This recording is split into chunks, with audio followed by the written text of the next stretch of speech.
So ito na po guys ngayon ang aming YTX. So nakalagay na po siya sa amin po siya ginawang tricycle. Kasi gamit po kasi namin siya sa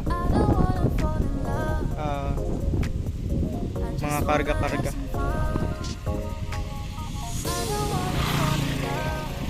So yan. So wala pong nabago sa kanya. Ito lang po. Yan. Aming pina-extend kasi masyadong mababa. Pero full stock po ang kanyang makina. Yan, full stock.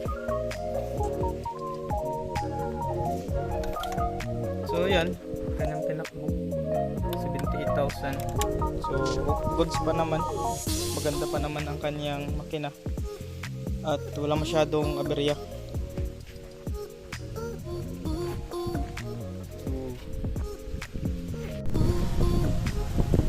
So yun lamang po.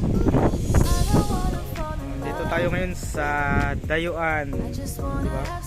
Ganda ng view, napaka-presko ng hangin. So ito ang aming YTX.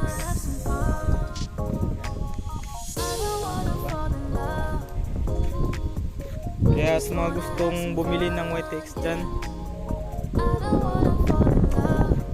malakas po ito na motor at di kayo magsisisi. Hindi po ito sponsored ha. So yan lamang po. Maraming salamat. At subscribe din po kayo sa aking channel. Okay, bye.